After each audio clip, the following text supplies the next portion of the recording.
All right, what's going on, Lions and CFL fans? Welcome to season 8, episode 12 of the BC Lions Den podcast. I'm your host, Brian Walrish, and alongside my co-host, Cole McGarvey. Bryce Coots had a coaching commitment and is taking the night off. On this episode, we're getting you set for the Lions season opening match off with the Saskatchewan Roughriders, a special Riders preview featuring five-time Grey Cup champion and current Riders running back coach Andrew Harris. We'll chat with him about this year's edition of the Riders, his transition from a player to a coach, and his involvement also with the Vancouver Island Raiders. We'll also be joined by videographer extraordinaire Nik Kowalski to talk about his latest edition of Arrow Up, which has become a much anticipated training camp documentary, and this year's version did not disappoint once again. We'll find out everything that goes into that and what he and the team have planned for this season. Settle in and enjoy the conversation. Make sure you subscribe to our channel at YouTube at BC Lions Den, so you never miss an episode. We also encourage you to watch the show live on YouTube and contribute by getting in your questions and comments. We'll also have our expanded and updated power rankings and predictions for this week's games to wrap up the show. And of course, welcome your questions and comments throughout the show. But let's bring in Cole now. And Cole, after watching the season openers last week, we finally get to see the Lions kick off their season in the place where it all ended last year in Regina. Yes, indeed. Brian, thanks for having me in once again. Feels good. I was just had a little bit of kind of some family stuff going on, so I was scrambling before the show. So excited to sit down, forget about some of that stuff for a little bit, and talk some BC Lions football, talk a little CFL, preview this awesome season opening game that we have for the BC Lions here versus the Riders on Saturday, and then the two fabulous guests that we have. I'm really excited to have a chat with them as well. Bob Medill, Blake, good to see you. Thanks for stopping by. Back to the scene of the crime we go. You talked about how the Riders may have stole one in the Western Final last year. We don't want to take any credit away from them, but you did feel that way as a Lions fan. But you think it's a good or a bad thing we're starting the season in Regina? I personally think it's a good thing. I think getting this out of the way, and maybe I shouldn't say getting this out of the way, but an early season kind of heavyweight tilt to really test both these teams, right? I think this will be a close match. So either team will be able to walk away, I think, with some positives, saying that, hey, we were hanging with them. I don't expect this one to be a blowout or very lopsided. I expect both these teams to come in very competitive, play a tight football game on Saturday. So I think it's a good one as well for the BC Lions, as we talked about, Brian, and the sloppy starts and kind of getting out of the gate slow, dropping some of these early season tilts to Western Division opponents specifically. This is one that the Lions have to make sure that they're up for. They will obviously be. That's already kind of been chatted about from some of the post practice scrums and stuff like that we've seen this week. So I think the team will be ready to go, and I think it's a good thing that's happening early on. I think both teams kind of have to avoid, getting too high or too low for this one. The Riders are going to be like, well, that last year's in the past, this year's new. The Lions want to set the tone. They want to make sure that they come out strong and compete. And, even if things don't go their way, it's not the end of the world. The thing that the Lions have going to their advantage this year is that the Riders have to come to BC Place twice. So, I mean, even if they did lose this game, they still have the Riders twice at home where they can still win the season series. So that's a big change from last year. I think the Lions were there twice last year. The last couple of years, I think they were there twice. I don't think it's that big of a deal if the Lions lose. If they got blown out, that might be a little bit of a mind bender for them. But I think that either way, I think they're going to be okay. And this is a good measuring stick for both teams. The Riders have lost a lot of players from their championship team. The Lions have kind of maintained most of the same roster, a couple big pieces left, but they seem to have replaced those at least in training camp. We'll find out in the regular season, but it should be a good game, and I'm really looking forward to it. First time this year, we'll kind of see the full team defense. We didn't really see that in the preseason. So that's going to be interesting to watch what kind of pressure they can get, especially at that front seven of the Riders where they lost a lot of guys. Can the Lions get pressure on Trevor Harris and bring that pressure early and get him off his game? Everybody knows if you can't get pressure on Trevor Harris, it's going to be a long night if you let him sit back there and pick you apart. Yeah, I'm glad you transitioned to the defense, Brian. That's something that I wanted to talk about tonight, and specifically that front seven. I think, not only do I have expectations for that defensive line, we've talked about it all offseason, Brian. I have high expectations for the front seven as a whole. I think you look at, Matthew Betts up front, guys like Jonah Tavai that are going to really be the tip of the spear, leading the charge along that front seven. And you look at some of the supporting casts around them with guys like Levi Bell, Sione Chihema. You look at the additions of a Casey Sales, a Darnell Sankey. Everybody's happy about Darnell Sankey and the impact he's going to make. And that's one that I'm really excited to see come game action. But you also look at guys like Ben Hladek, who I think doesn't get probably enough credit or love for, I think, the quality job that he does as a starting linebacker in this league, and as a national linebacker at that. You also look at a guy like Deontay Williams, who's playing that nickel Sam linebacker spot, and he sets the tone on almost every game day, right? When he's bringing these heavy hits. I think at times, chatting with kind of guys like JC Abbott and around the BC Lions, they think at times he can maybe be caught out of position in coverage and stuff like that. But for the most part, I think he makes, almost on a game-to-game basis, makes an impact play or a big hit that I feel like kind of generates a little bit of momentum to his side of the football. So I'm just really excited for this front seven, and I think the ceiling that they can get to by the end of the season. I think this group will maybe take a little bit of time to gel, especially with a guy like Darnell Sankey coming into the fold. Become, post Labor Day, I think this group will start to round into form, especially with that secondary still a lot of question marks still back there. First game we'll get to see of Darnell Sankey in a Lions uniform. From all reports, he has become an early leader on that defense just by his presence and character alone. So very interested to see what he brings to the table. That front seven should be something to watch. First time for the Pacific Frost uniforms. I know I was watching First and Now, and Bob Marjanovic is already a little wary about being able to read the numbers, but we'll see how they pop on TV and how they translate there. But excited to see that look in Regina as well. Should show up quite well in that green environment. Yeah, I know Blake's a fellow play-by-play guy himself. I do a little bit of color commentary, I should say, for the Vancouver Island Raiders. And it's definitely one that I'm much more thankful of when it comes to numbers and stuff like that, because I'm not the kind of guy that has to be on a play-by-play basis, identifying the numbers and stuff like that. I can kind of wait for my play-by-play guy to step in. So I'm interested to see. I think the orange outline will help, as they did mention on First and Now, but it is a tough white or kind of like that silverish inside of the numbers. So it'll be interesting for Moj. As I said, might have to get the glasses out or maybe the binoculars. All right, we're going to get right into it here. We have Andrew Harris in the studio now, so we want to get as much time with him in as we can. We'll get more into our Riders preview after we talk to Andrew, but let's bring him in.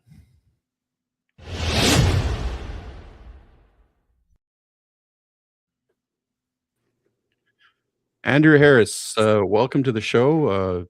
Congratulations, first of all, on your first Grey Cup as a coach. You've got a full hand of rings now. You're going to have to start working on that other one. Absolutely, man. Thank you. Appreciate that.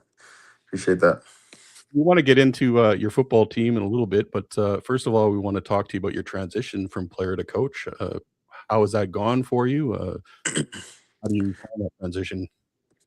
Yeah, I mean, honestly, pretty seamless. The biggest thing for me was, attacking, my coaching dynamic, the same way I attacked as a player, as far as film study and, and understanding what the defense is doing, and just looking at little tips and reminders and things that we can utilize on a week-to-week basis. The next part of that, which was great, was just, having a guy like AJ that I played with and I knew well, that I could talk to in a certain way. I definitely talk to AJ differently than I talk to the rest of the guys. He's a brother to me, and I can be a little harder on him and harsher on him, and just say certain things to him. But I mean, it just having that dynamic from the first year was great for me. As far as the workflow, doing the cards and game plan stuff, those days were definitely long days of the first year. And but coming from a sales job after retiring from a year to this, it doesn't feel like work at all. So I'm really enjoying it, and now going to my second year, really enjoying the process a lot more, and kind of seeing the bigger picture. Last year, I thought I was kind of getting a good beat on things, but as you know, the more experience you get year by year, things just kind of start opening up, and you start to see the end, not the light in the tunnel, but the vision behind the whole process, and I'm really enjoying that that dynamic, and just growing within the offense too. I mean, learning a new offense within Mark Mueller and understanding the pass game a lot more this year, and yeah, just getting more involved in all aspects of the offense, which is great.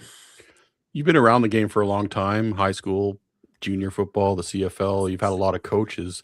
Have you brought traits from all the different coaches that you've had into your career as a coach?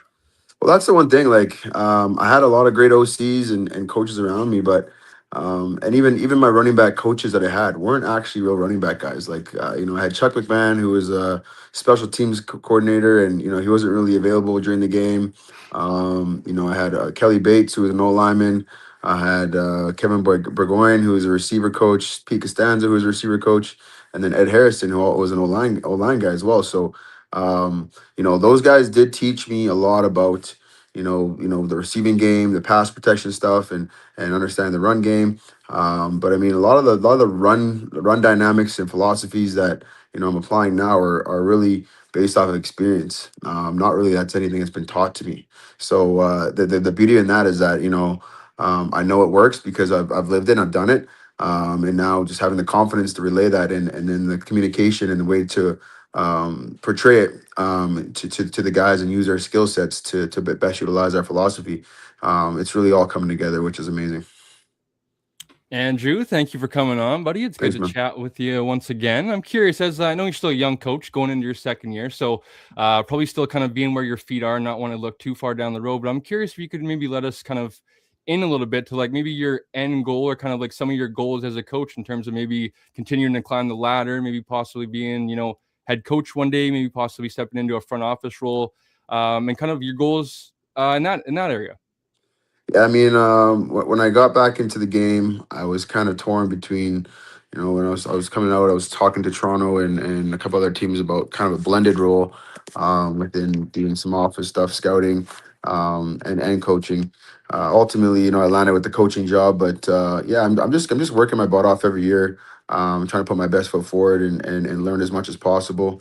Trying to network and be around as many different programs as possible, and meet with new coaches and learn new systems. And had a really good trip down to Michigan in the last March here.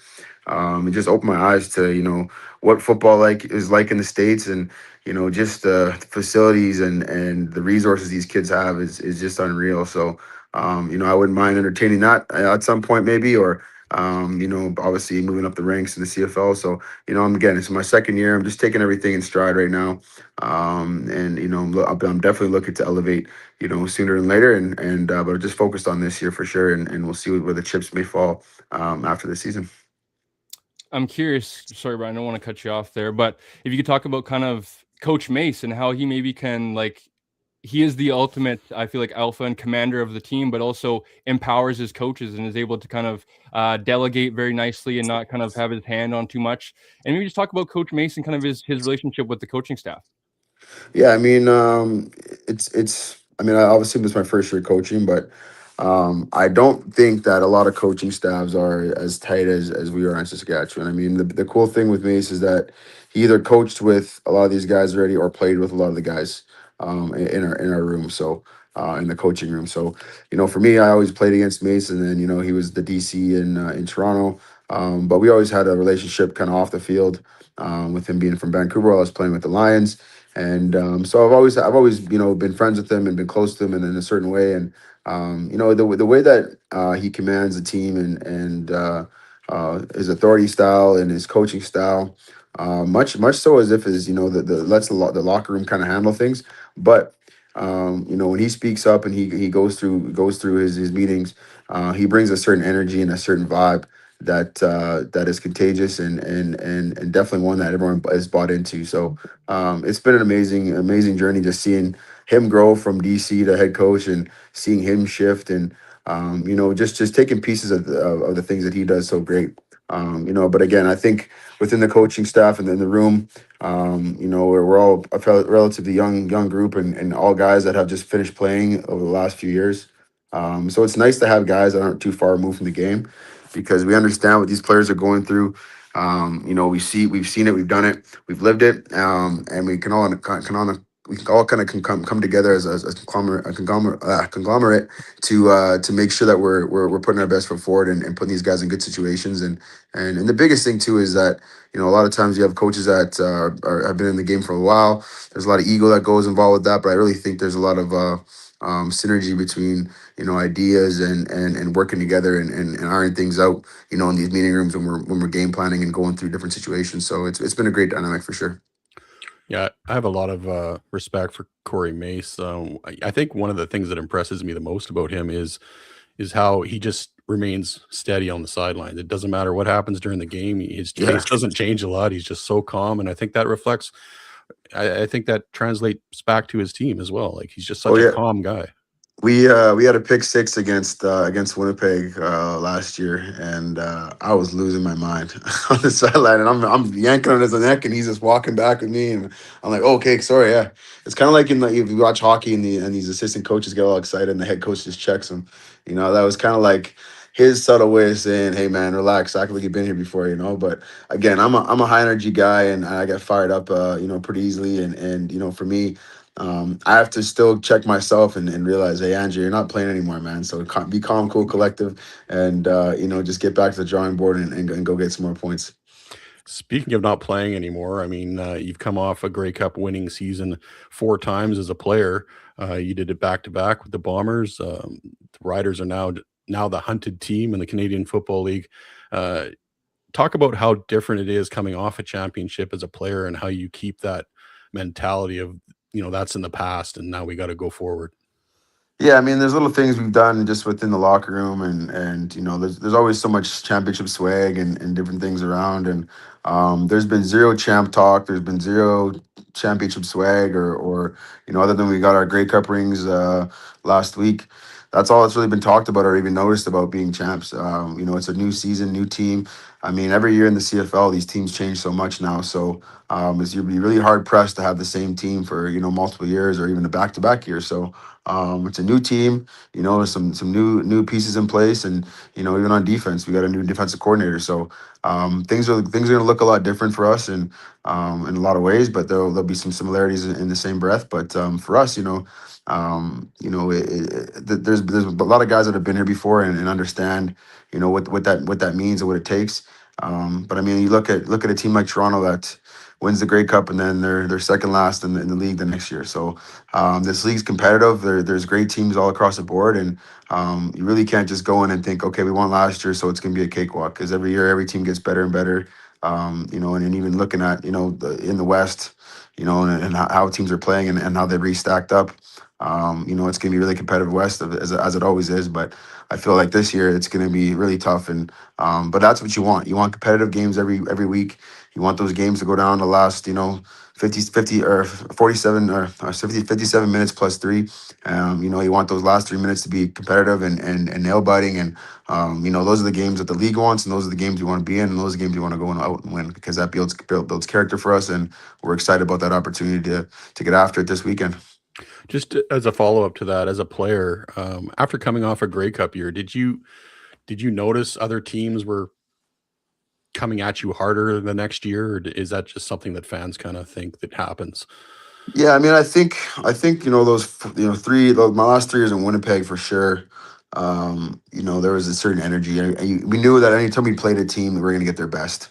Yeah. You know, especially the way we were running the football. You know, the teams were stacking the box, and but we again, we were the best in the league to do it for a long time. And Winnipeg's continued on, you know, with that rushing title and being the team that they are. But you take that as a challenge when you know, when a team is circling, you know, the run game, stop the run, stop a player, you know, that's the kind of challenge you want to face. You know, when you're a decoy or you're not really thought about and you have good games, and you know, those are great. But when a team is actually trying to stop the run or stop a player or stop a system, and you're able, and they know where the ball is going, have a good idea about it, and you can still go out and dominate, there's no better feeling. You know, when a grown man's trying to stop you and against your will, and he can't do anything about it. There's really no greater feeling than that, and that's what football is all about. A lot of one-on-one battles, but it's a team game, with 12 guys going on 12. But all those individual battles, add up to the small wins and victories that get you a victory for the game. So it's exciting, and it's intriguing to be a part of it on the other side now, because now you can see the tendencies, you can see the things, and help these guys execute at a high level and go out and compete and with having coaching guys and even winning. I remember the confetti coming down, and I was like, man, this is such a different feeling. When you're a Grey Cup winner, you're a part of an impact player, or a guy that was a big part of that win. It's really a team feeling, but you can't help but think, oh man, I did it, we did it. But when you're a coach, there's no I in it at all. It's completely we. It's completely collectively. You worked with the coaching staff, and you empowered individuals. Especially at running back or fullback, which I coach, is those two guys in the field are one. And when you can see them using the tools and using the resources and executing at a high level, it's a complete different reward system, and it's a beautiful thing to watch and be a part of, for sure. Yeah, Andrew, I wanted to ask you about something you posted on Instagram a few weeks ago, and you talked about, when your running backs are on the field and you're watching them do your thing, pretty cool full circle moment for yourself, with Peter out of, I believe, the Regina Thunder, a fellow CJFL running back, and being able to kind of get a taste of some CFL preseason action. How cool is that for you to kind of be able to coach him and maybe kind of, portray some of your lessons that you learned on him?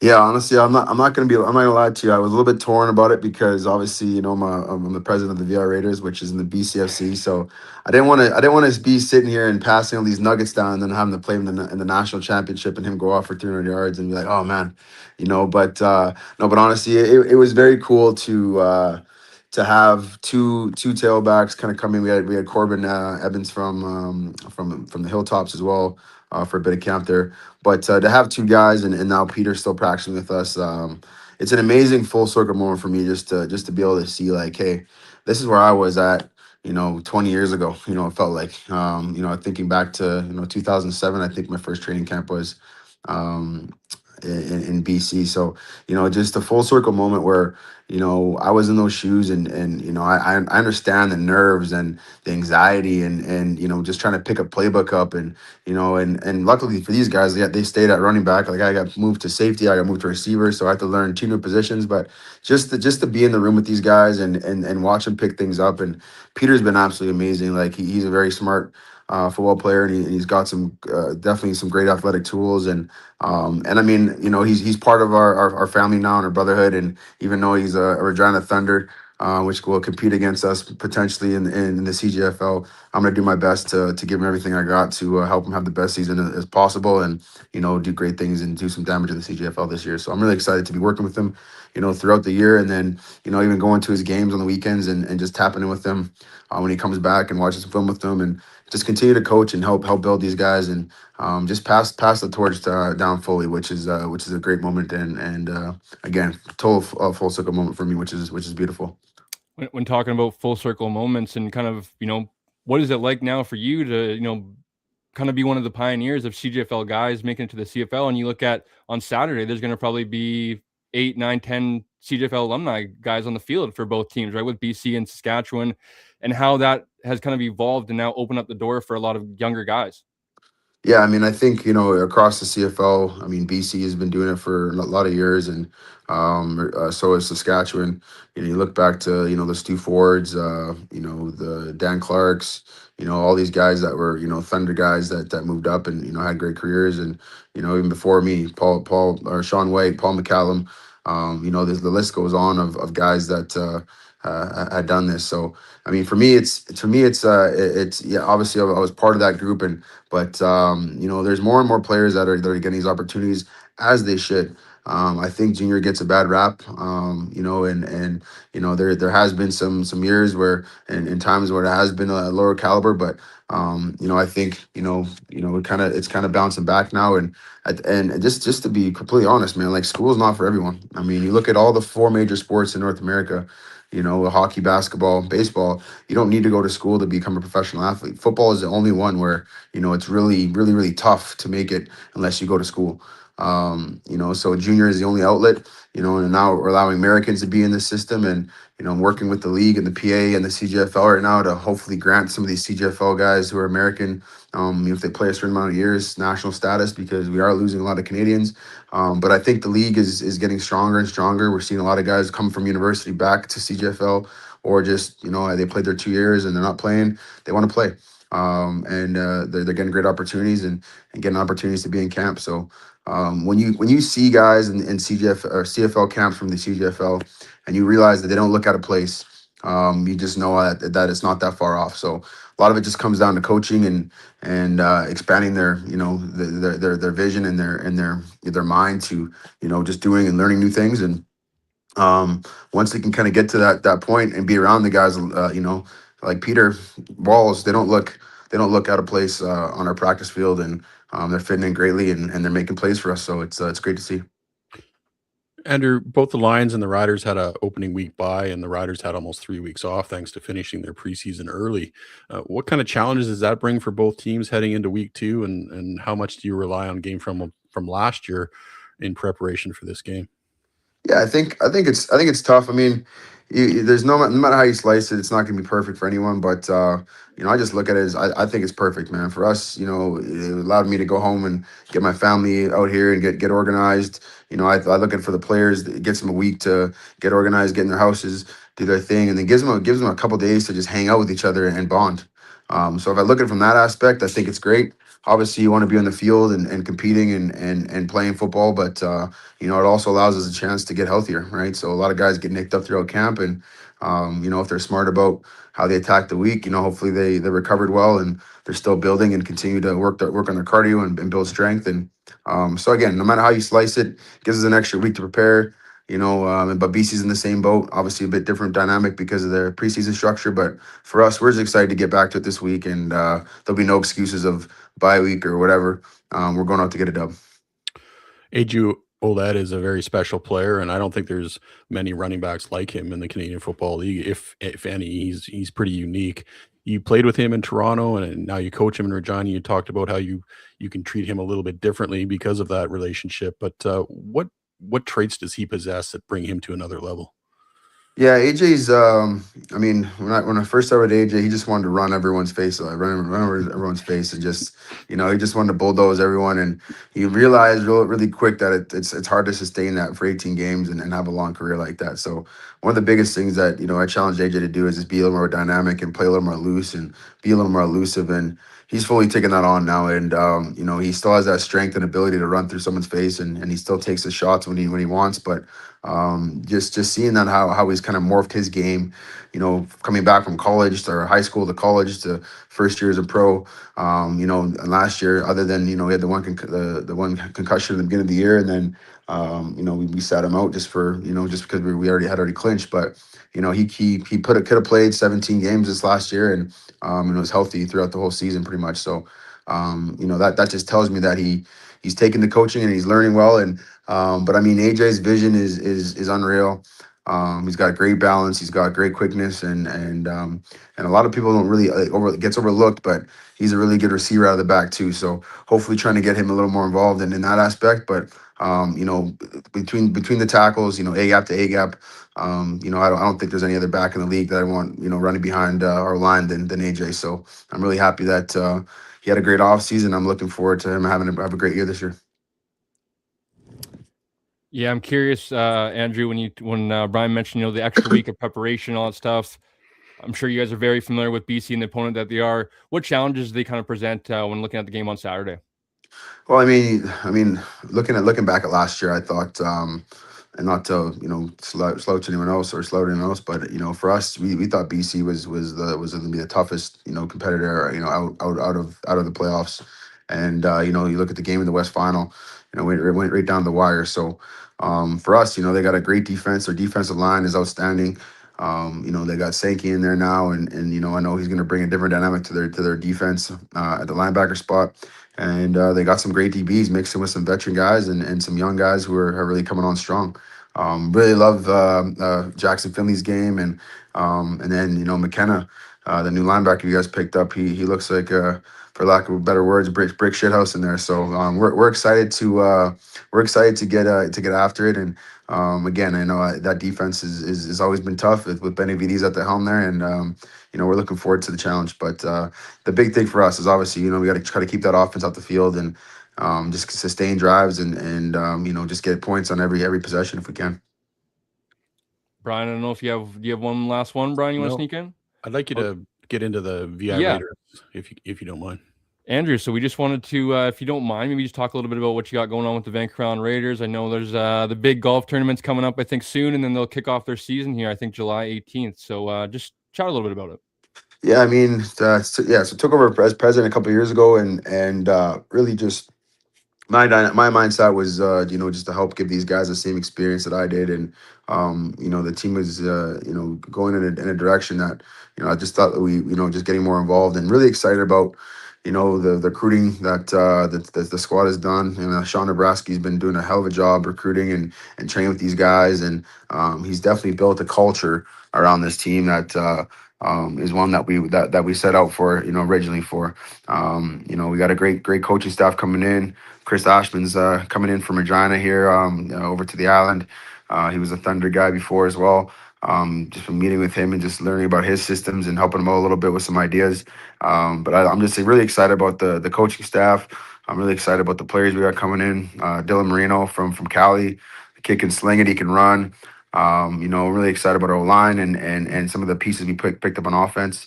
Our defense was, I thought, pound for pound last year was one of the best defenses in the league.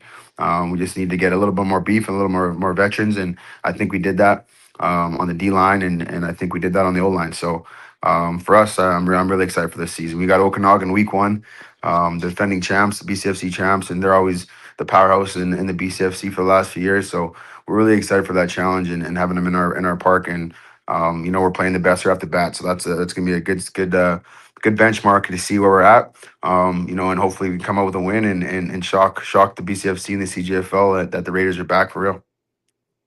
Yeah, awesome. Got a question here. Going to get in from Bob Medill. Andrew, do you see any major differences in the run game in the CFL now compared to when you played?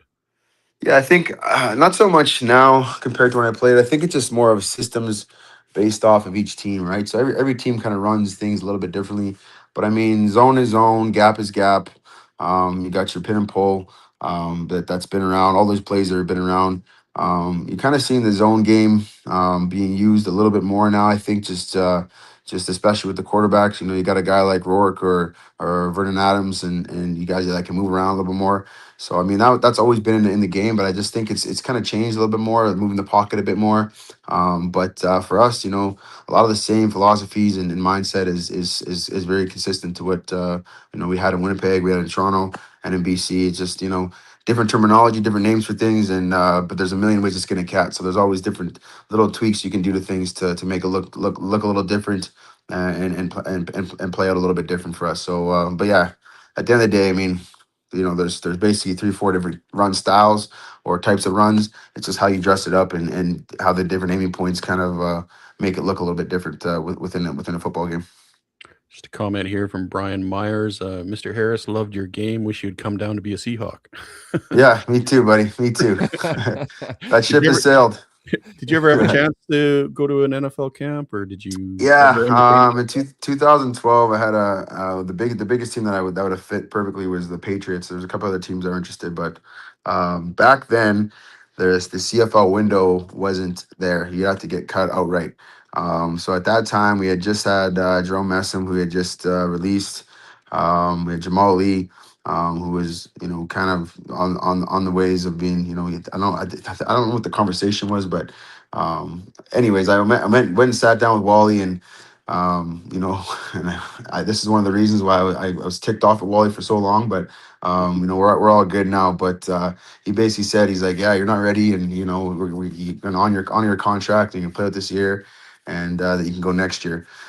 So the following year in 2013, had like 300 yards less overall between receiving and rushing. The Patriots drafted Shane Vereen, which is kind of like that third down back that they were looking for, and yeah, that ship just kind of sailed. So, but I mean, I was definitely bitter at the time because ultimate goal would have been to get down there. And do I think I could have played at that level? Absolutely. You know, it was just about timing and opportunity. And man, it would have been unreal to be playing with Tom Brady though, and being in that locker room and in that offense because you know, especially at that time, you know, I was more of a receiving back than I was like a down for down type of guy. So I thought that would have been a good fit for me. But you know, everything happens for a reason. You know, like I'm very very grateful for you know the years I carved out in the CFL. I'm grateful for you know Wally and the Lions. I'm grateful for all the teams that gave me opportunities. And but yeah, I just there's still a little bit of a slight sour taste in the back of my tongue about not having that opportunity. But again, everything happens for a reason, and I'm grateful for everything. Well, we're grateful we got to watch you all those years as well. Andrew, it's been great chatting with you. We really appreciate your time tonight. Should be a fantastic game this weekend and a great atmosphere in Regina. All the best to you in 2026. Sounds good, guys. Thanks for the time today. Take All care. right. Thank you. Later, Andrew. Yeah. All right. Andrew Harris, CFL legend, 5 Grey Cups. He's got a whole handful of rings that he can throw out there. And it's a good interview.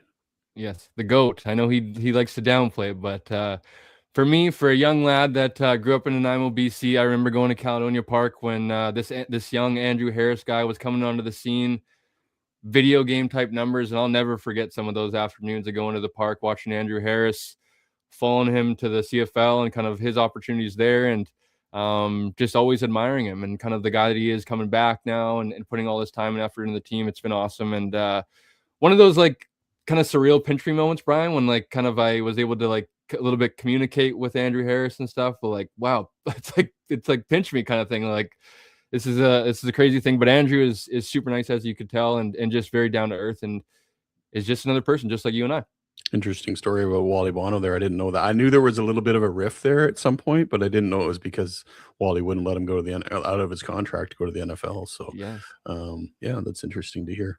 Okay, we're not done yet. We're going to have Nik Kowalski, senior manager of digital content for the BC Lions and the guru behind Arrow Up, which dropped this past weekend. Not disappointing anybody. Another a great documentary by Mr. Kowalski and his team, and we'll talk about that a lot more with him. But while we're doing that, let's just kind of talk some more about the game. I think it's really important for the BC Lions to get some sustained drives early in this game. 2 and outs against Saskatchewan, just get that crowd amped. If they can take the crowd out of it and keep Trevor Harris off the field, I think that would be a great thing. On the opposite end of that, you know, their defense can't allow any long drives for the Riders. Get them out and get some pressure on Trevor Harris, get those guys off the field, and get Nathan Rourke on the field as much as possible. Yeah, absolutely. This is going to be one. I think that they are going to be very energized. They're going to be rejuvenated. It's the banner unveiling, and obviously kind of it's 0-0, and that message will be, as Andrew said, right? There hasn't been any talk of championship or repeat, anything like that. But they will want to defend home turf and defend their title. So I would imagine they're going to be up for this game, and the Lions have to match that intensity as well. So as you mentioned, Brian, I'm sure from a fan perspective, it might get a little uneasy at times when maybe the Riders are driving and maybe they take a 7-0 lead early on.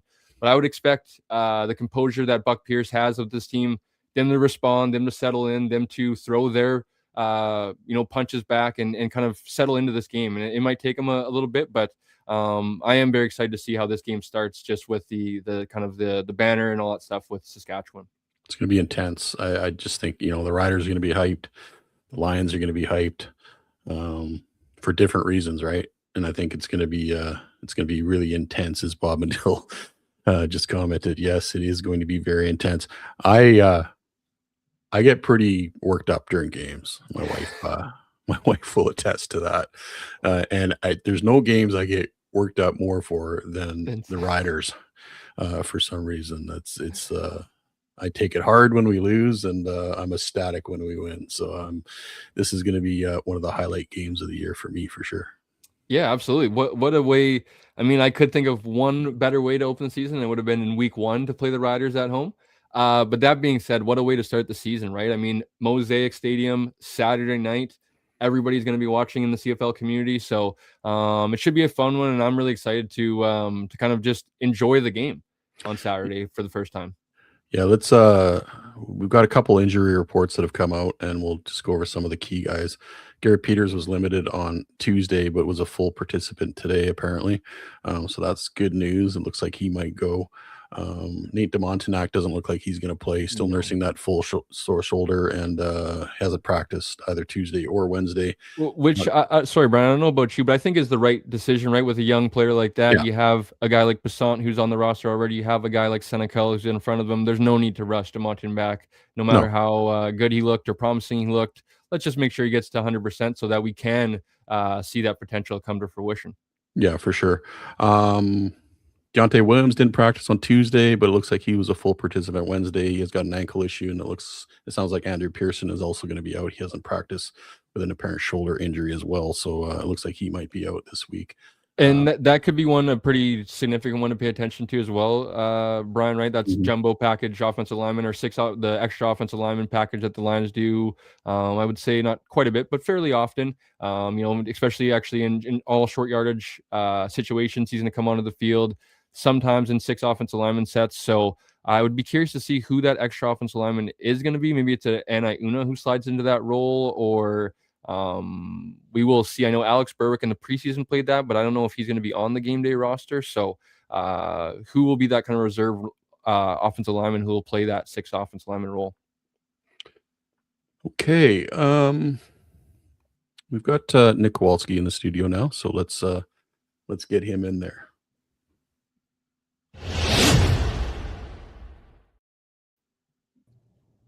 Mr. Nik Kowalski, welcome to the BC Lions Den podcast.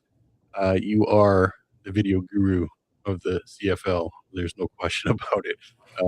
Arrow Up dropped this week. Another great edition, a documentary. Congratulations, sir.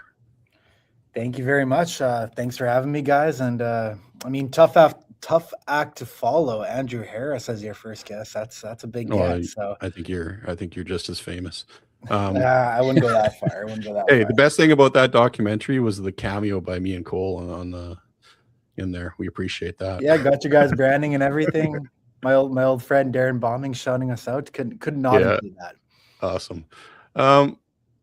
Let's start by the documentary. Didn't disappoint as usual, so congratulations on that. But it must be like raising a child, because you get all that video footage through camp, and then you're putting it together, and then you let that grow, and then you release that child out in the wild, and they're very proud father of that, I would suppose. Yeah, that's a great way to put it. I do treat it like my baby when it's all said and done, and it's something that, like you said, we're very proud to produce, and it's definitely one of our flagship content pieces that we put out with the BC Lions. And it takes a lot of effort. It takes a lot of planning, and it's a huge relief, I would say, once you press publish on that. It was Sunday morning when we thought, hey, maybe the original plan was actually to get this out on Monday, so that was 2 days ago. But over the weekend, we got some drafts. We got some final approvals from football operations, because we do screen the behind the scenes that they're a part of with them and get their approval. And we were ready pretty much by Sunday morning. And yeah, you hit that publish button and you're like, it's done. And then the next step is obviously promoting it, sharing it with as many people, getting as much reach as you can.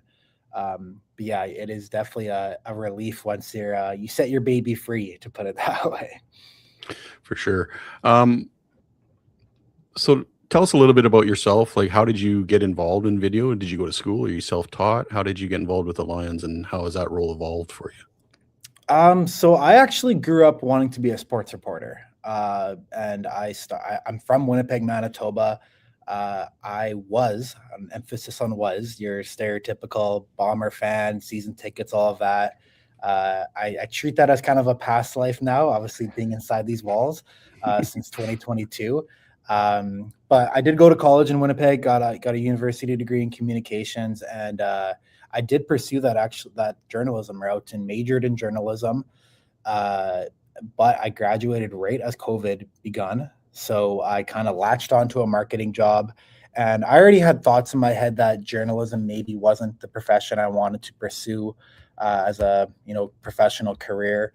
So I kind of shifted my mindset, my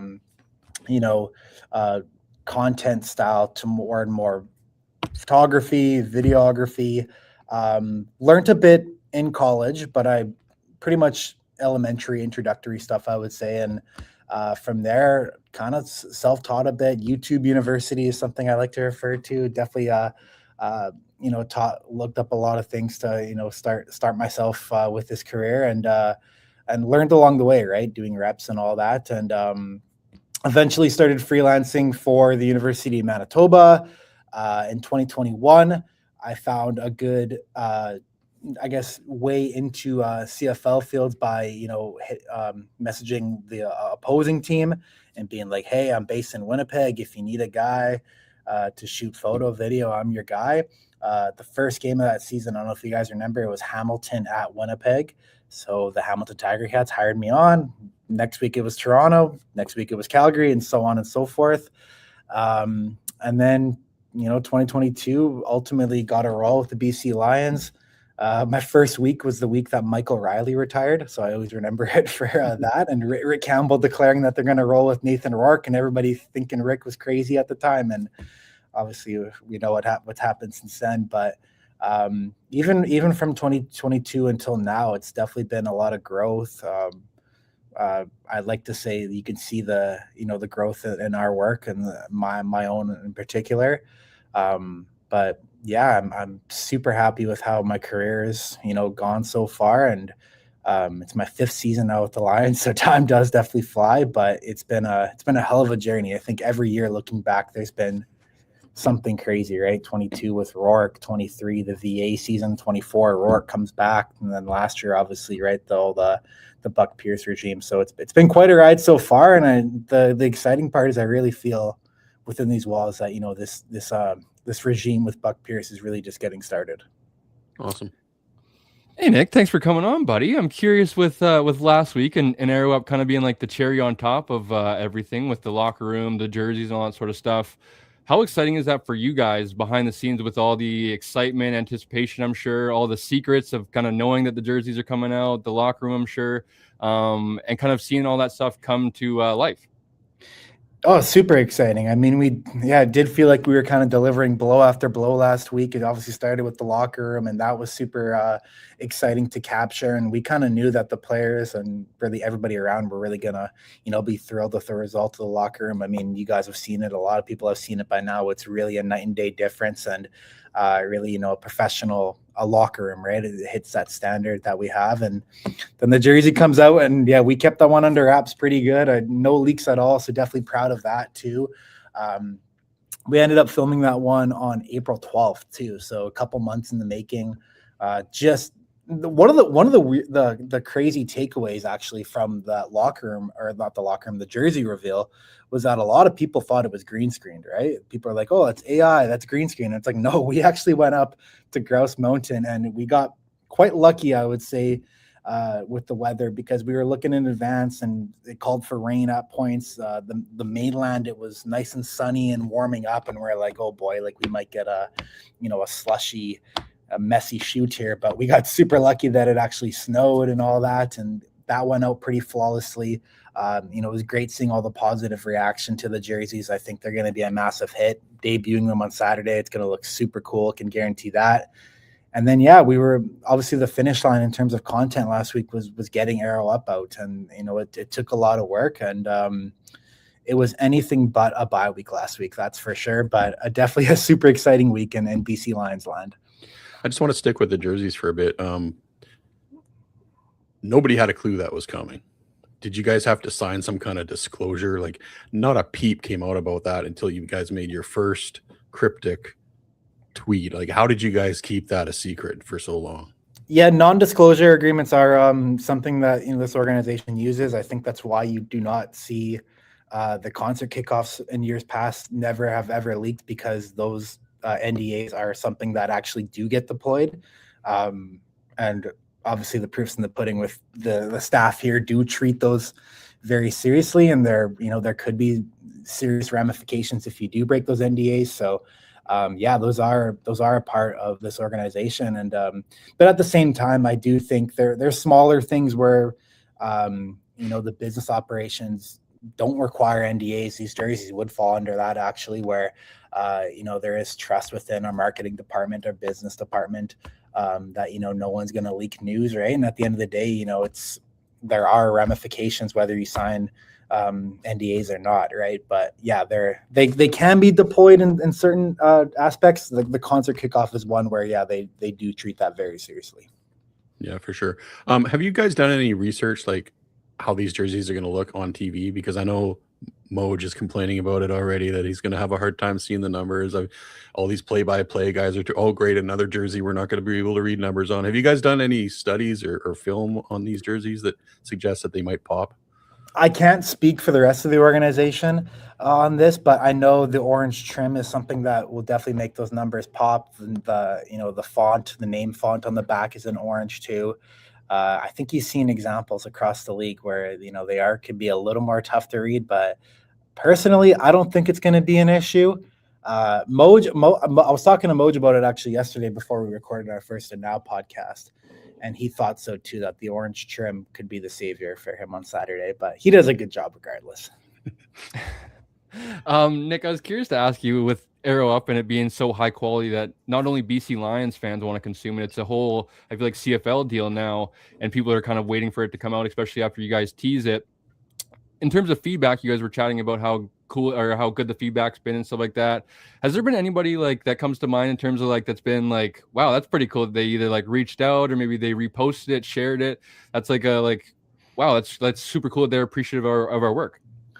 I can't think of anybody in particular. I mean, like you said, it is obviously cool when people or pages that are not affiliated with the BC Lions share it. I just saw it. It was I'm just pulling it up right now. It was Red Black Renegade shared it yesterday, saying exactly that message. Even if you aren't a Lions fan, this is so well done that it's absolutely worth your time. And that is our goal. Like, it's not just a piece for BC Lions fans. It's obviously first and foremost for BC Lions fans, given what the topics are about. But I mean, at the end of the day, I feel like if you're a CFL fan, you should be wanting to consume this content and wanting your team that you root for to produce this content. So we do work with the CFL too.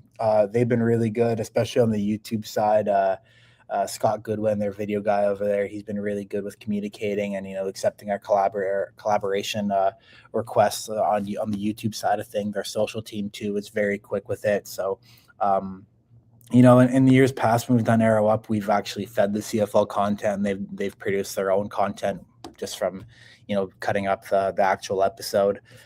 This training camp one is always such a tight deadline that we elected to go more of the collaborative effort from our own side of things. But I mean, the players is really cool. Like, I was talking to Chase Bryce and he's like, yeah, I've shared it with my family, shared it with my sisters.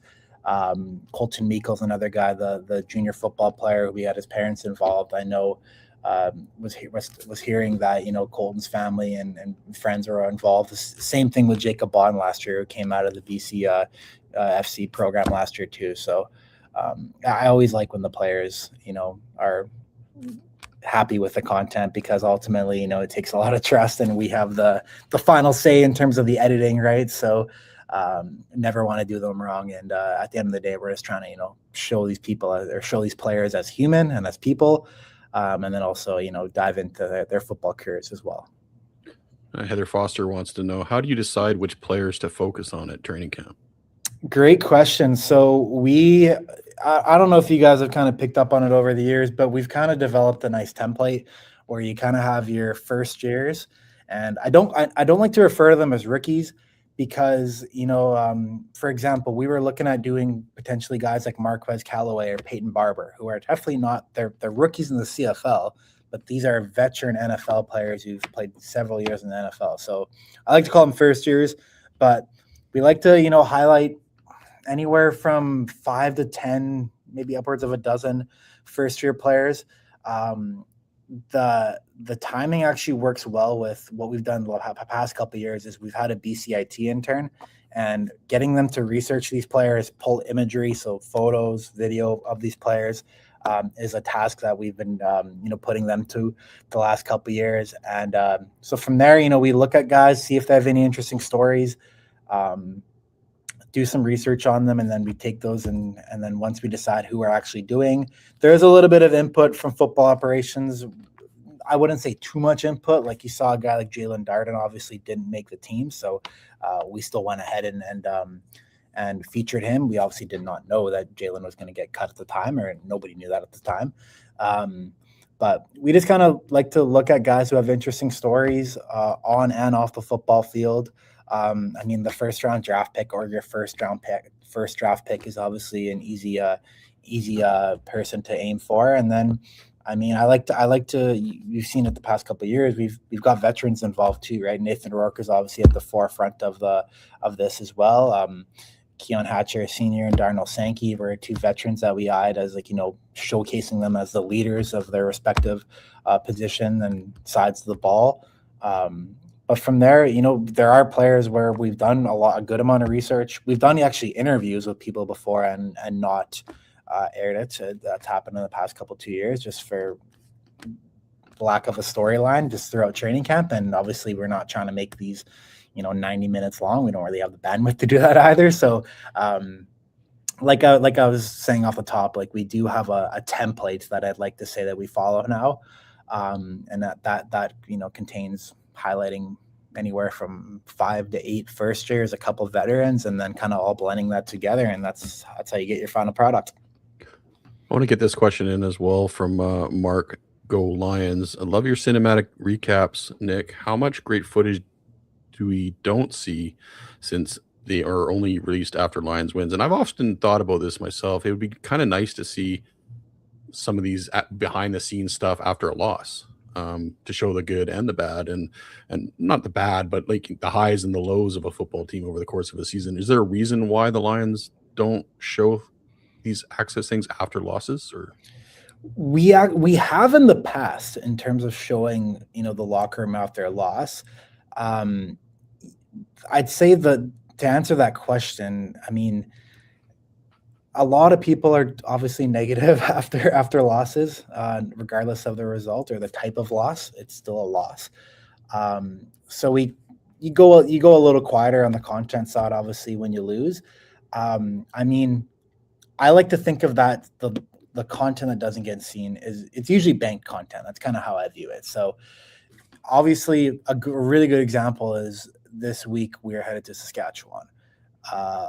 Most of that footage that we got in the Western Final has not been seen, right? We didn't really gloat about the highlights because we lost. So there's nothing to really gloat about if you lose a football game at the end of the day. And I always view it as bank content. So one day, the odds are that this content will come out. A lot of the footage that has not been seen from the Western Final, we're going to use that for the game trailer. We're going to use that for game hype and generic stuff, right? There was a little bit of locker room stuff from the Western Final last year in Arrow Up, right off the top of the cold open. But there is stuff that I know I'm gonna bank, and when that comes out, I don't even know, right? It's all circumstantial, and I will say there are plans to continue more of a fresh, in-season Arrow Up this season. We're kind of figuring out, how to make that work, because obviously we've discovered over the years that timeliness is key, and getting it out in a timely manner so it's not stale is very key. So that's something we're working with this season. And like you said, Brian, the wins and the losses are something that we do like to reflect. It's just, you obviously, I think it's just natural with sports teams, you'll see less content in losing efforts than you will in winning efforts, right? We have win camps. We have the post-game locker room is great vibes always if you win a game, but if you lose, it can be emotional, it can be hostile at times, right? There's some things that the organization wouldn't want to get out, obviously. And even I can think of losses right now. I'll probably keep those to myself right now for the time being, because it could come out at one point, but there are losses where I've seen the locker room and I'm like, man, this is like, it's tough to hear, right? Because they take it to heart when they lose their football games. I remember there was a speech from a player who said like when we lose, like my whole week doesn't go right. Like I wake up and I try to win football games, and if we don't win football games, my week is ruined, kind of thing. And that's something that's never been aired. But like I was kind of saying earlier, it's all banked. Ideally, it'll all come out, championship style, like the highs and the lows, and got to that pinnacle point. You just obviously haven't got to that pinnacle point yet. Yeah, I definitely look forward to the day when the Lions win the Grey Cup and we get to see that from training camp right up to the championship game, and what you're going to produce. It's going to be it's going to raise the hair on the back of our necks, I'm sure. I was going to say, I could imagine what the archives look like, Nick. All this behind the scenes footage. I can't wait to see it. But I'm curious, Nick, I kind of wanted to get a little bit into the season now that Saturday is approaching and stuff like that. And with the week one bye, how excited is this team to just kind of get going? I'm sure you kind of can sense that being around the team. Yeah, I mean, I really liked what Nathan Rourke said at the end of Arrow Up, and we were actually kind of joking where I was telling him, hey, I was kind of trying to get some sound bites out of you, and with talking about the expectations of this team and them, all the Grey Cup favorite talk and all of that, and Nathan, or even the fact that I straight up asked Nathan, I'm like, do you owe the Saskatchewan Roughriders one? And he was like, no, like we owe ourselves one first and foremost, because they know the standard that they can play at. But Nathan said himself, like it's about going out there and executing. But I mean, I do feel like the expectations are very, very high in this organization. I mean, when you have a person like Nathan Rourke at quarterback and a head coach like Buck Pierce, that duo, I think naturally you're going to have a high standard, high expectation. But yeah, it definitely feels like there's unfinished business, right? This a good chunk of this core has yet to win a Grey Cup. You think of guys like Gary Peters, TJ Lee, Keon Hatcher Sr. still. He's been in the league since 2021, right? That's a long time now. Justin McInnis, obviously starting his career in Saskatchewan. So you can definitely sense the hunger in this team. And I'm really excited to see it on Saturday, because on paper, you think that there's some special things that can be done. You're seeing all the right things in terms of, how this team approaches the game. And it's going to be showtime on Saturday. So it's obviously going to be a tough opponent in Saskatchewan. It's obviously difficult to go to Mosaic and win a football game. We've experienced that over the past couple of years. It's no easy task. And they got a great team on their side too. So I think this is one of the marquee matchups. I love that it comes on week 2. It's for our sake, it's a pretty natural, redemption storyline here. And whether I know the players, the coaches are all going to downplay that, but I know I was joking on the podcast yesterday. Our role in media is kind of to overhype these games, whereas the coaches and players, they try to underhype these games, right? So, I'm getting hyped about it. We're getting ready to travel in 2 days' time here, so it's coming quick, and it should be a dandy on Saturday. I forget who made the comment, but when looking at I feel like the difference of this team from say 2022, 2024, of like kind of just being happy to be there in some of those Western finals compared to last year, where I feel like it was like we were meant to be in that game, and kind of moving forward, how that expectation will continue to follow them. Do you feel that, and kind of the urgency that maybe has picked up in terms of, like, as you said, some of those guys that are, the clock is ticking?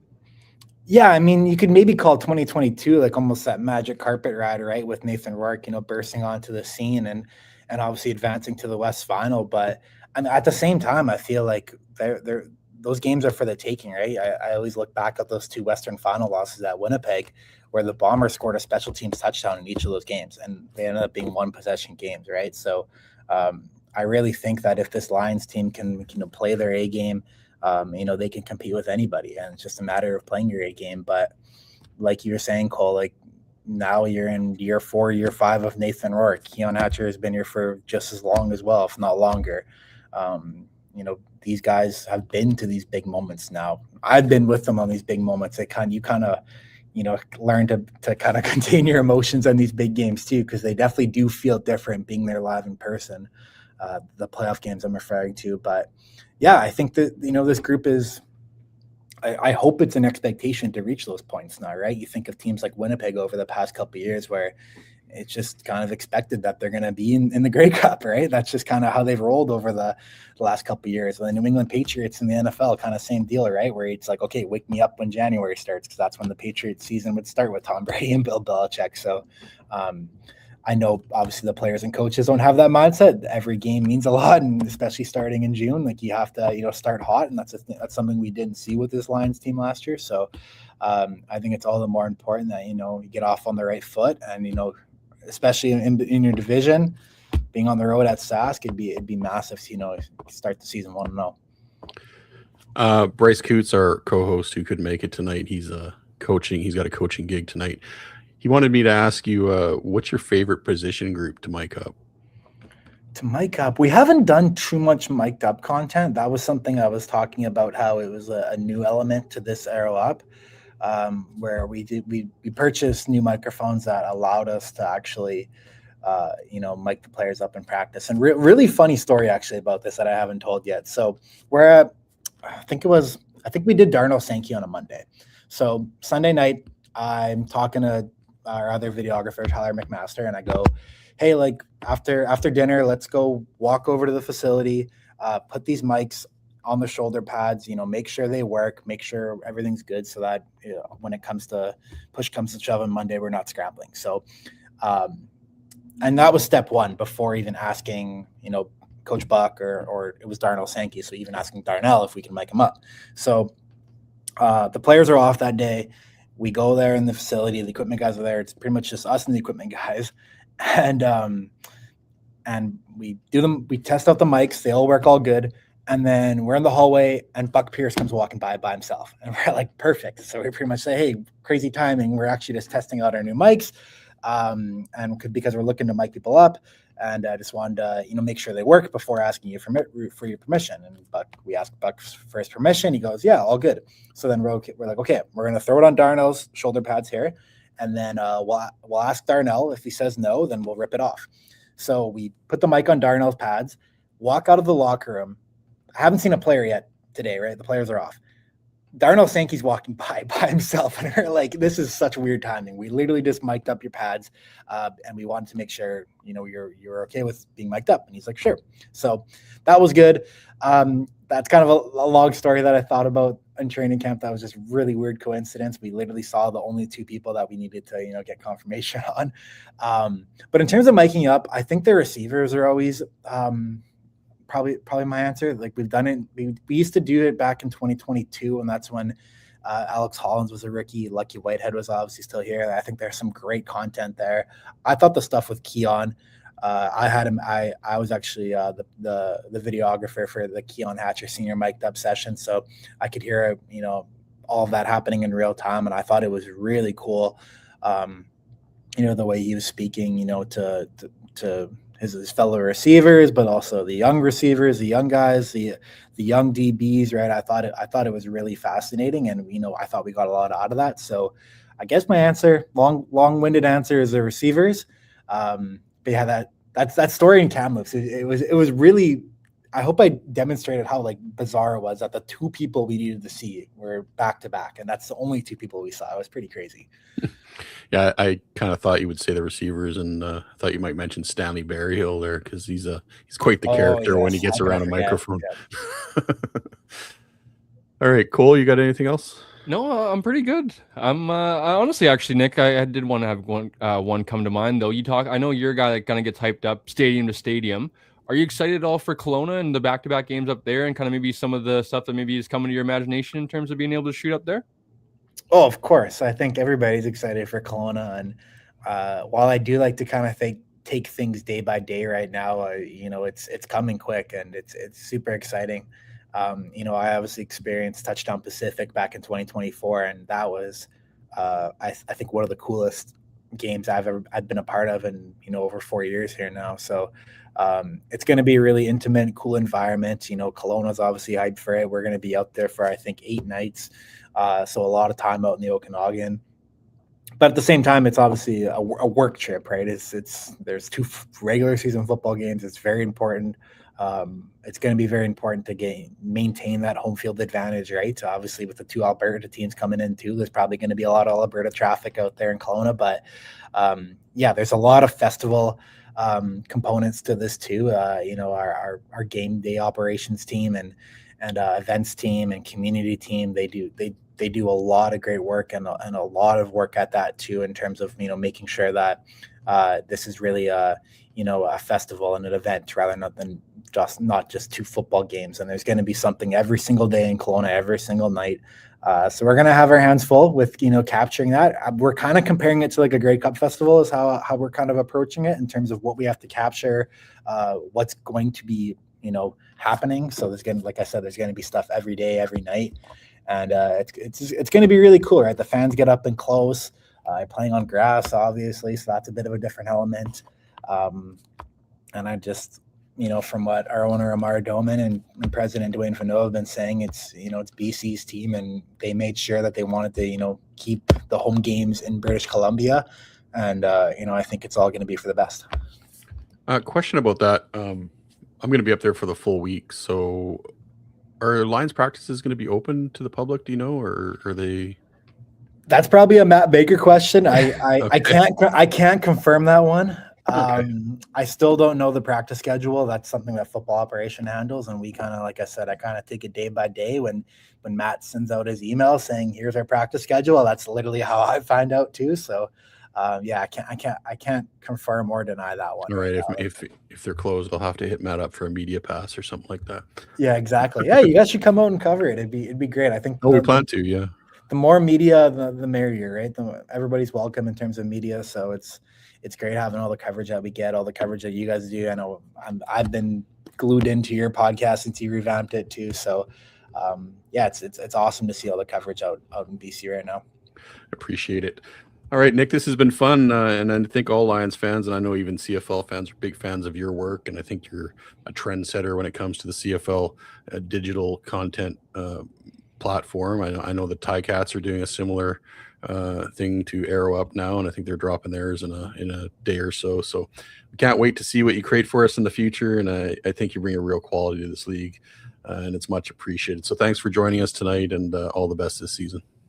Awesome. Thanks for having me, guys. And right back at you, Brian and Cole. It's great talking BC Lions with you guys. Great talking content with you guys. And keep up the good work on your end as well.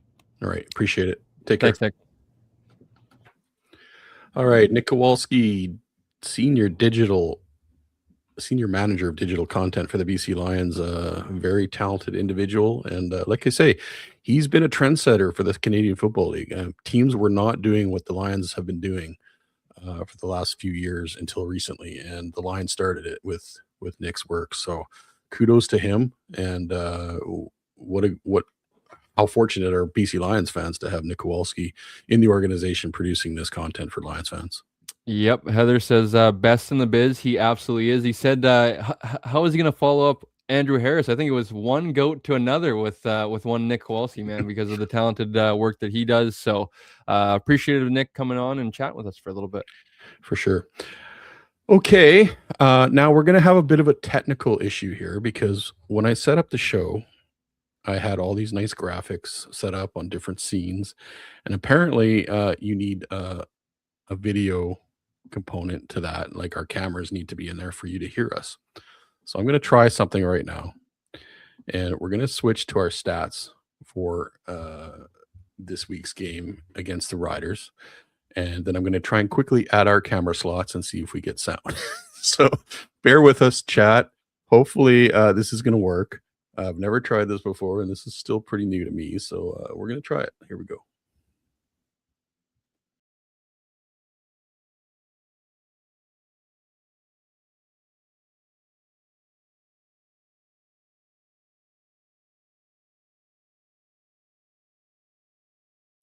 All right. That's not going to work.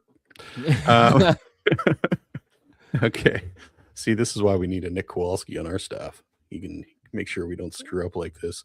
Okay, so I don't know how we're going to do this. Well, we can kind of chat about the game, I feel like, maybe a little bit more, Brian, and then we can maybe maybe we can get this out on our socials come like Friday or something like that, and maybe just out for the people.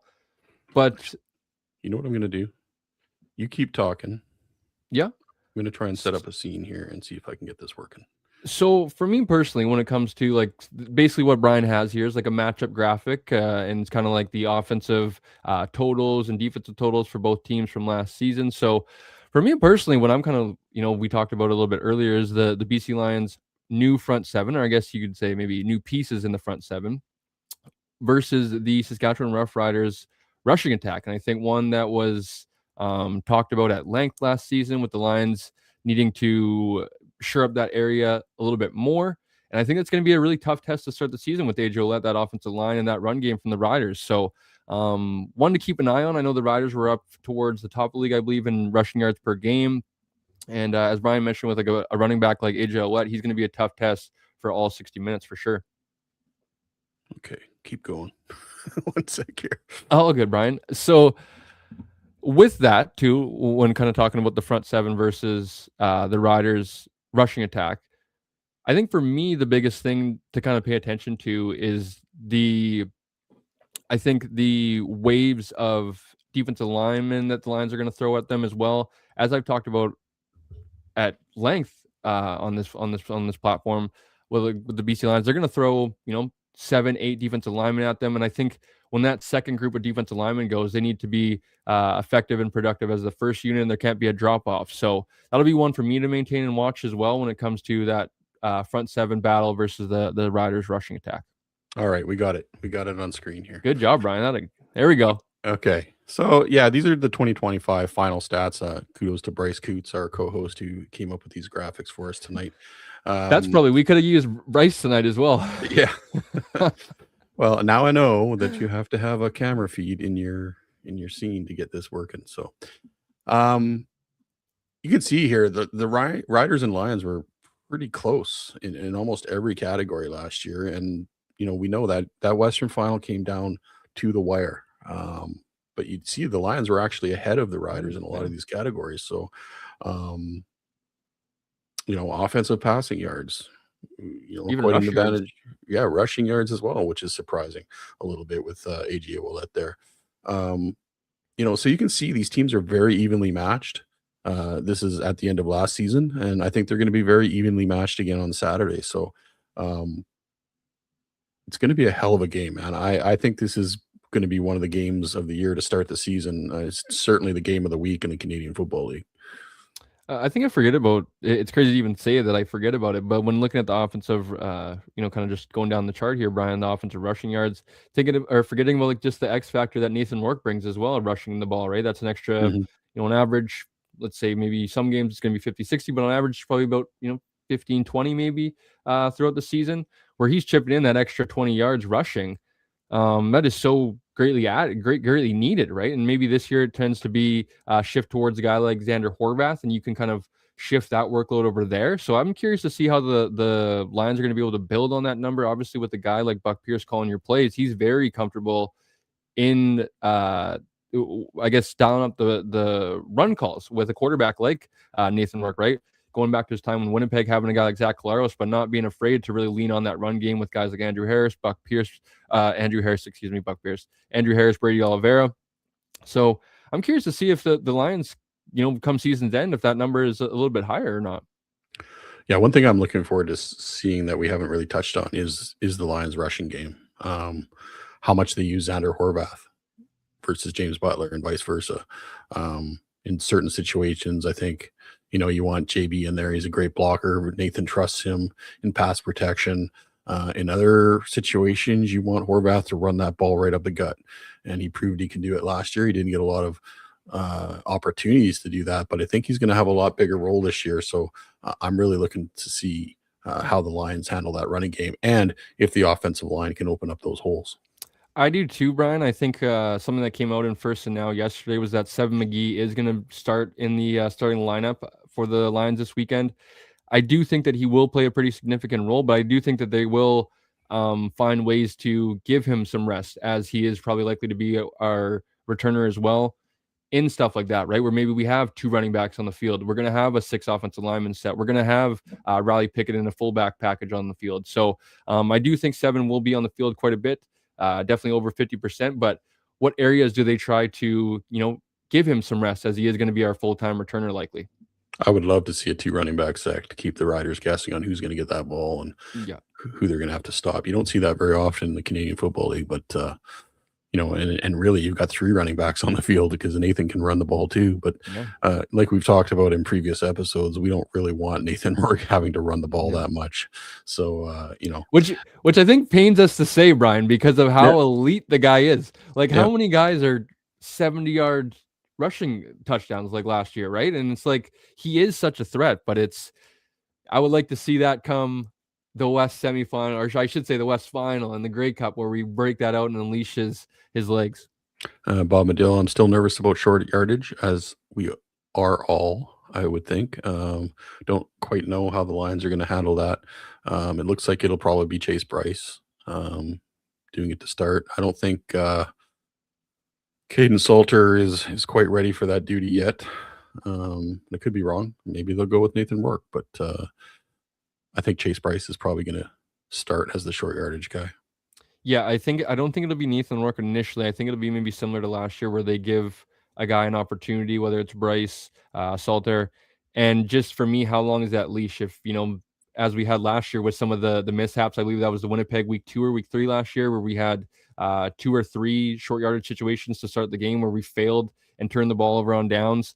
Where if that happens again and you're, losing football games by maybe 1 possession, how impatient does Buck Pierce get of like, man, we have a guy over here, Nathan Rourke, who can do this job at an elite level. It's just the fact of not wanting to put the injury risk out there as well. So I'm curious to see whoever does get the keys, can they run with it and kind of continue to take that role for the rest of the season?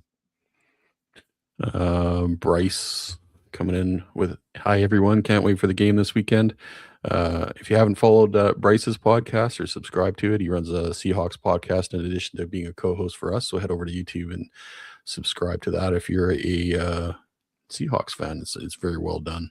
And it's been a big inspiration to me and some of the stuff we're doing here as well. So I hope your coach's meeting went all right, Bryce. We did get your question in to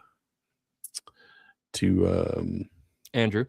Was it Andrew, or I can't remember whose question was for. Or no, sorry, yeah, it was Nick. My bad. Yeah, it was Nick. Yeah, it was Nick. Medill, stoked for Saturday. Yeah, we're all stoked for Saturday for sure. Listen, we talked about it a little bit at the beginning, and I think that this game is more of a measuring stick than anything else. Like, I don't think this is mission critical. The only thing I don't want to happen is for the Lions to get blown out in this game, because I think that would hurt the psyche a little bit, or it could be a wake-up call. But I think it's going to be a competitive game. I think it's going to go down to the wire like most of these games do between these two teams. I would like to see Nathan Rourke just get a win in a place like Regina, in a place like Winnipeg. And I know Nick was on First and Now saying, hey, Nathan Rourke got a win in the preseason in Winnipeg, and now no, that doesn't count. Yeah, he played for like a quarter, and a drive. Chase Bryce did all the damage in that game, so let's not use that as the measuring stick. I think Nathan needs to get the monkey off his back and get a big win in Regina and get a big win in Winnipeg, so nobody can say that Nathan Rourke can't win in those cities, because he can. And it's just a matter of time. And it's just a matter of time before he's doing it regularly. So let's do it on Saturday. Get the monkey off the back. Get the season started strong. And look, we talked about it at the beginning of the show. The Lions have the Riders twice in BC Place this year. And so if they lose this game, they've still got an opportunity to win the season series. If they win it, it really sets them up well to win the season series, and that could be critical. I mean, the Lions for the last couple of years have started slowly in the West, and it's cost them some tiebreakers. It's cost them home games. It's cost them hosting the Western Final. You look at last year where they gave up a lead to Ottawa late in the game. They gave up a lead in Hamilton late in the game. Those 2 wins alone would have given the Lions first place. So I mean, you've got to take advantage of your opportunities. You got to start strong, and you need to finish games. And that's the thing that's kind of been hurting this Lions team over the last couple of years. The other thing they need to do is be disciplined. We can't be taking a ton of penalties and giving the riders second chances, third chances. When we've got them second and long, we need to get them off the field. Yeah, absolutely, Brian. When talking about kind of being a fan, and I think Nick put it very well. He mentioned on the show tonight of like when he was talking on First and Now of, the media, us fans are going to build this up to be a very big game and hype it all up and stuff like that. But for the players, all that sort of stuff, it's, the old saying like 72 degrees and a cool breeze. You try to keep every game as this is the next one, and try not to make too much of them. But as much as, you try to downplay them too, Brian, as you said, like you can't escape the fact that some of these games do come back to bite you in the behind. So I know for the players, they need to kind of treat it as that motto, because if you do get too down, say after a loss, and that spirals out of control, that can really affect your season. So just due to a long 18-game season, 21 weeks, and just the Groundhog Day of getting up and doing the same thing over again, like you have to kind of stay in that mindset of, win or lose, it's on to the next one and trying to get that next win or loss and just moving on and continue to go with your process. So obviously for us, we would much rather come on here Saturday night after a big win than a loss. But at the end of the day, it isn't the end of the world, and the Lions will be just fine, folks. I would imagine no matter what the outcome is on Saturday. And Matt Baker said it on our podcast a few weeks ago. 2 points in June or July is just as important as 2 points in October, right? Yeah. This stuff about the season starts after Labor Day. No, you can affect your playoff position by not finishing games in June or July. So we've said it a million times. Lions got to get off to a good start if they have hopes of hosting the Western Final. All right, let's move on from the game a little bit now, and we're going to go into our power rankings. Oh, look at that! It worked. A little screwed up on the cameras, but we'll go with it. Oh, this is not power rankings. Yeah, where did that go? Okay, give me a minute here. There it is, Brian. There we go. Okay, bingo. So these are our power rankings. You can see from last week who moved up, who moved down. How we do this is Cole, myself, and Bryce, we all text each other our power rankings, and we kind of average it out. We didn't need to average it out this week because we all came in with the same rankings, which made things easy. So in my philosophy, if you don't play, you don't move up or down. I mean, you stay where you were the previous week. These were preseason power rankings. So, everybody up at the top here was basically where they were. Montreal, of course, won, so they don't move up or down because BC and Saskatchewan didn't play.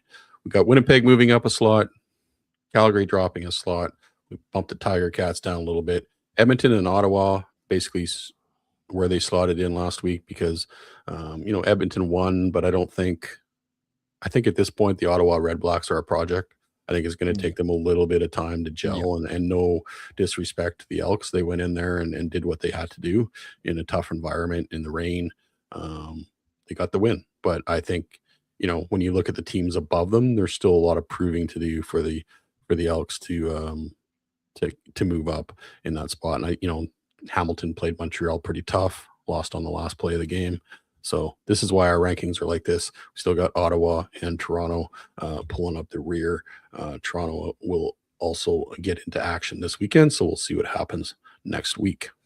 Yeah, the thing that jumps off to me right away that I think fans will probably try to come at us, because this is the ultimate, I feel like, trigger for a lot of CFL fans, that they see their team and it's not as high as they want it, and they just come with pitchforks, is Hamilton. And I think I speak for all three of us, or maybe I shouldn't speak for all three of us, but I think this is no disrespect to Hamilton. I think this kind of shows a little bit to how impressive Winnipeg was in week one, with especially some of their new additions.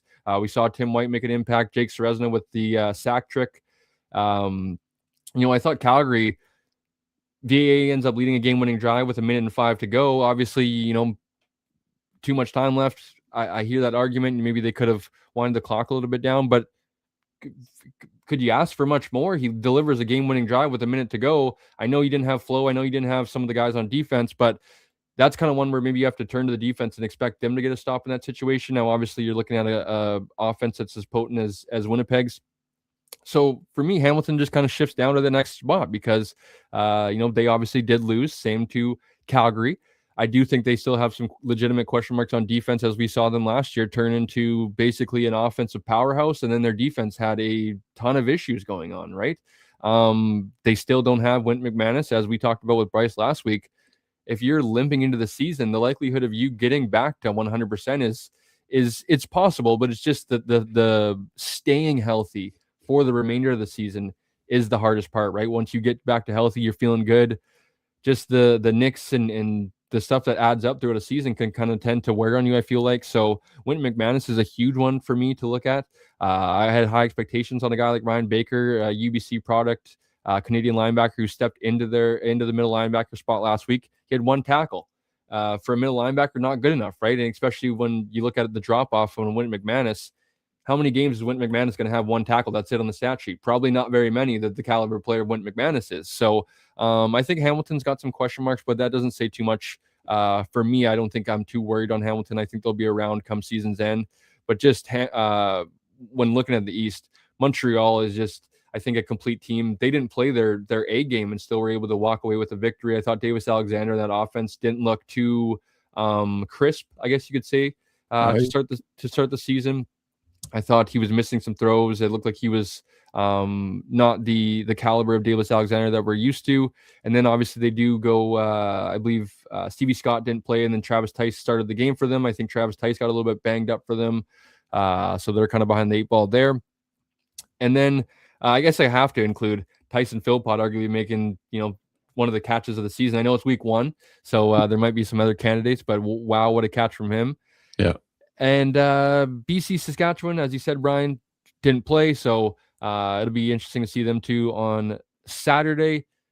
And as you said about Ottawa, I think their project, to me, I even think that I'm a little bit more even concerned, I think, about Ottawa than I would say at Toronto. And I was kind of very concerned about Toronto. I would say that they were comfortably my 9th team going into the season, but Ottawa, with just as much as Jake Mayer, I feel like got a lot of flack coming out of Calgary, and coming from Blake, myself on some of the old shows, was kind of like a little bit rooting for him this offseason because doing the show with Shane, who's an Ottawa Redblacks fan, was so like against the signing. So I was like, oh man, like hopefully Jake was able to kind of take this opportunity and run with it. He doesn't look great after getting the keys after basically like 1 good preseason game. So I think they'd have a lot of going on. I do think Ryan Dinwiddie is the right guy in charge to hopefully turn things around, maybe in say year 2, year 3, and they're able to take more steps down the road. But it's going to be interesting to see who's able to jockey for that position, the third place position in the east side of Ottawa and Toronto, or is it another crossover team? Yeah, I think Ottawa might be one of those examples where adding a lot of guys isn't always productive right away. It's going to take some time for them to gel. Even Aiden Eberhard had a bit of a rough game. He took some offside penalties at the line, probably not used to not having Nathan Rourke's cadence, I guess, but that was uncharacteristically some uncharacteristic mistakes from Aiden Eberhard there. So they're going to take a while, but those were tough conditions to play, and that was a monsoon. Yes, they were it was. playing in, so it's not exactly a ideal situation to judge how that team is going to play. But Edmonton had to play in the same conditions. I didn't think, Justin Rankin just he's going to be a nasty piece of business this year. Yeah. But they're starting to pick up some injuries on their offensive line. Yes. Nancy, I think, has been added to the 6th game. They lost another one with a torn Achilles. And Woodmansey was made the highest paid offensive lineman in the offseason, right? So how you kind of shuffle around the cards there. How long is he out for? Do you lose him for, you said 6th game, Brian, right? So that initially means it's pretty significant. Obviously, they can bring him back when the time comes, but who knows if it maybe could be a little bit of a longer injury. Yeah. So, but that offensive line certainly opened up some holes for Justin Rankin, and that's a scary process if he's allowed to hit holes like that. Now, some of those, runs, I think there were some missed tackles on, but that's what Justin Rankin does too, right? He makes you miss. So he, sorry, Brian, he certainly started off hot to the season when calling his shot before the year with, I believe, 3 down when they interviewed him about the 1,000 and 1,000. Yeah. I mean, man, what a way to start the year. Yeah, he does that. He's MOP for sure. Oh yeah. All right, let's move on from the power rankings. I'm going to try and do this. See if we can. Nope, that's not it either. Sorry. There we are. Oh, There we are. there. Sorry, we'll get this set up properly next week. I kind of screwed it up, but okay. So every week we're going to give our picks for the week, and as you can see, after week 1, Bryce is in the lead, undefeated at 3-0. He was the only one of us that took Winnipeg last week. Damn it, Calgary, for scoring so fast and then not being able to stop one pass. So Cole and I are 2-1, and you can see our picks for this coming week. We're all taking BC, not because we're homers. Well, in my case, not because I'm a homer, but I just feel like, and you know what? Sometimes I don't like taking my team. I feel like I'm superstitious that way, and it's weird that I just don't pick my team and then they win, and if I do pick them, they lose. So I'm going with BC this week, though. I'm right there with you, Brian. I like to say I'm not superstitious. I'm just a little bit stitious. The other bummer that I'm kind of just noticing live here, Brian, is that no matter how the outcome happens, we're going to be unable to match Bryce after week 2. So Bryce after week 2 should still sit, I believe, in first place as we try to continue to catch him. We might have to put some bragging rights on the line or something, Brian, for a season-ending. Maybe first guy's got first place gets beers bought for him or something. But I'm gonna go with BC as well. And you could call us all a homer, but I just think the urgency is a little bit more there for BC in terms of wanting to get this victory. And maybe you could say, the champs are kind of resting high right now coming into the season, and BC is still trying to maybe not prove themselves is the right word, but like kind of, I guess, set the tone for this new season is what I'm trying to say. Yeah. We've all got the Alouettes. I think they're at home against the Argos, who are playing their first game. Going to be interesting to see the Chad Kelly situation, how he performs after a year off football. And that whole Argo team has had a lot of changes, different coach. So it's going to be interesting to watch the Argos in Montreal. But I just think that Montreal at home is a tough piece of business, and they've got a game under their belts. And the Argos are going to be rested, but maybe a little bit rusty. And the Bombers at home, the way they played last week, Jake Serezna looks like he's going to be a nasty piece of business to handle as well. And, it looks like that offensive line is going to be just as good as it was, although they did allow some pressures. I know Jarrell Broxton was a victim a couple times. I know Stanley Bryant got walked around by Clarence Hicks.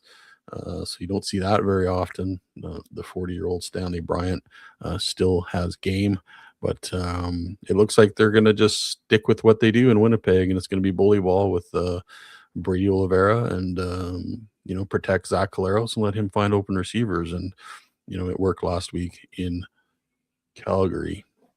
Bro. Stamps, Red Blacks, and Elks.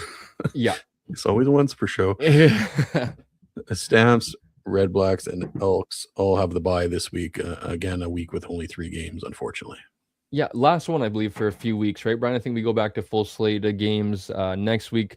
But just to piggyback off the Winnipeg one, Brian, I mean, oh boy, was I kind of getting a little bit of nightmares as a BC Lions fan of some of the games that Serezna and Willie Jefferson were playing when they kind of were stunting and essentially freeing up Serezna to come clean for some of those sacks. And obviously, for opposing offenses, you have to pay attention to Willie Jefferson. There's no one-on-ones, because not only Willie is getting to your quarterback, he's affecting the game batting the balls down, as we talked about with Darren a few weeks ago, and he affects the game in multiple ways. So now that he has a running mate to, Robin to Batman with Serezna inside, it's kind of reminding me a little bit of Jackson Jeffcoat days when, I feel like Willie was at the peak of his powers, having a running mate beside him. So one that opposing offenses will definitely be aware of and scheming for all season long. Yeah, I think I made that exact comment on X during that game that Jake Serezna is going to extend the career of Willie Jefferson, and that's not good news for anybody who's not a Winnipeg Blue Bomber.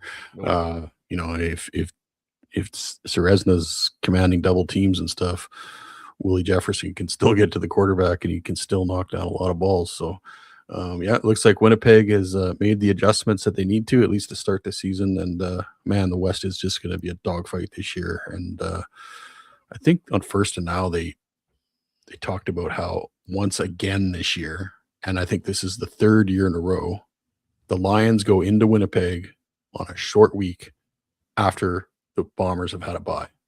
Third year in a row.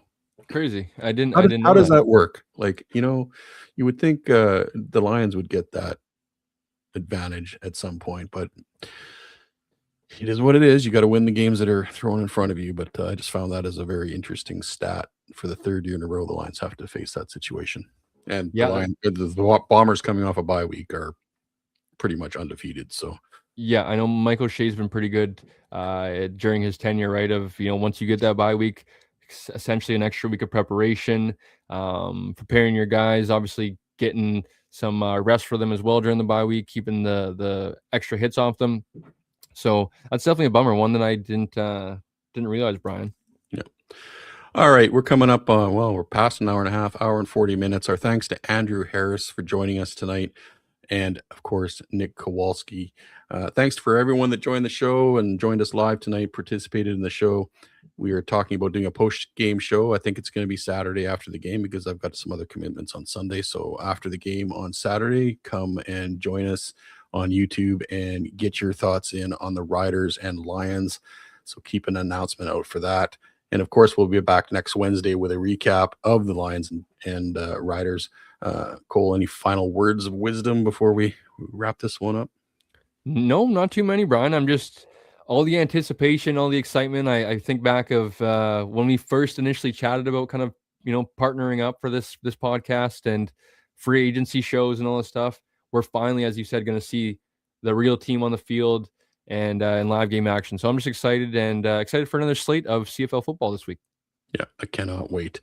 If you enjoy what we're trying to bring to the table for Lions coverage, head over to our YouTube channel and smash that subscribe button. The link is right at the top here, youtube.com/@BCLionsDen. It really helps our show grow and gets us out into the algorithm world of CFL podcasts. Until then, I'm Brian Warishin. He's Cole McGarvey on behalf of the missing Bryce Coots. Thank you all for watching. And as always, roar you Lions roar.